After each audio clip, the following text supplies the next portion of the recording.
वक्त सिद्धार्थनगर जनपद के डुमरियागंज थाना क्षेत्र के अंतर्गत ये जिला भारत के अंतिम जिले में शामिल है। इस जिले की सीमावर्ती सीमाएं जो हैं वो नेपाल से जुड़ी हुई हैं। जैसा कि बहुत से लोगों को पता होगा, बहुत से मीडिया के साथियों ने अपनी खबर चलाई कि थाना डुमरियागंज में 14 जून को एक 19 साल की लड़की जिसकी शादी 1 जून को हुई, 1 जून 2026 को हुई, उसके पति और उसके सास और उसके ससुर और परिवार के कुछ अन्य लोगों की मदद से एक अपराध की घटना को अंजाम दिया गया, जिसमें उस लड़की को 5 फीट गहरे गड्ढे में खोदकर जिंदा दफन कर दिया गया। ये एक ऐसी घटना जिससे ना कि पूरा समाज कह ले तो समाज के साथ इस इलाके के लोग, इस इलाके के साथ इस पूरे प्रदेश में एक ऐसी घटना जो मानवता इंसानियत के एकदम खिलाफ थी।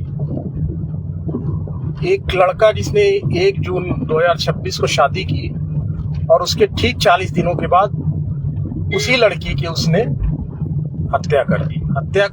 हत्या की और परिवार ने मिलजुल कर उस लड़की को अपने ही घर के कमरे में गड्ढा खोदकर उसको दफन कर दिया। दफन करने के बाद उसी गड्ढे के ऊपर वो रात में अपने बिस्तर को लगाकर सोते थे। अब इस बात को कहने का मेरा मकसद ये है कि किस तरह की मानसिकता के लोग थे, कितना उनमें हैवानियत थी। उनको इंसान ना कहकर हैवान कहना ठीक था कि ऐसे हैवान कि पहले उसको मारा गया, मारने पीटने के बाद उसको एक गड्ढा अपने ही घर में खोदकर उस गड्ढे में उसको दफन कर दिया गया। सोचिए कितनी दर्दनाक ये घटना रही होगी। किस दर्द से वो लड़की, किस दर्द को झेलती हुई वो लड़की अपनी आखिरी सांस ली होगी। मौके पे मैं उसी गांव में हूँ अभी, और आज मैं इस घटना को देख रही पुलिस प्रशासन के अधिकारी जो इसके विवेचक हैं, थानाध्यक्ष डुमरियागंज, सीओ डुमरियागंज और सिद्धार्थनगर के एसपी साहब से मेरी बात हुई है। मेरे साथ इस वक्त गाड़ी में उनके पिता, अगर मैं कहूँ उनके पिता हैं,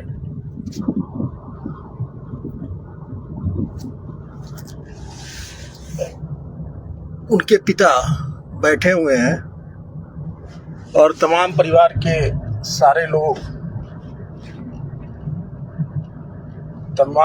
सारे लोग इस समय मेरे साथ मौजूद हैं।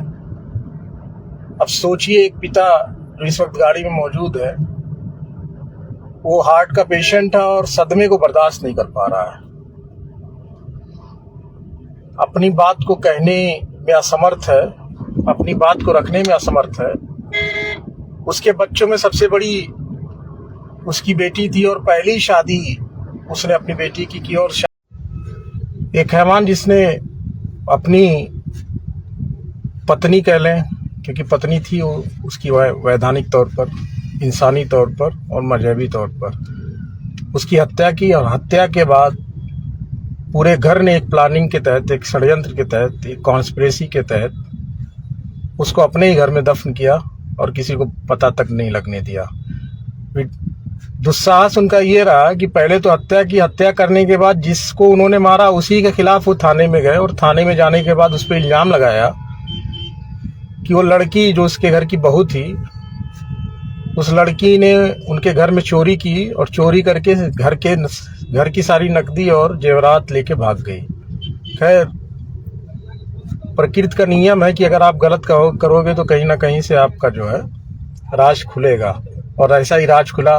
गांव के कुछ लोगों में सुबुगाहट चालू हुई, राज फास हुआ, पुलिस ने 4 डंडे मारे, राज कबूले। लेकिन ऐसी घटनाओं से आप बताइए कि समाज में कैसा संदेश जाएगा। जिनकी बेटियां हैं, जिनकी बहनें हैं, उनका दिल कैसे सहमेगा और कितना सहम गया होगा कि शादी करने के उपरांत 40 दिनों के बाद ही, 40 दिनों के अंतराल में ही एक 19 साल की लड़की इस दुनिया से कूच कर गई।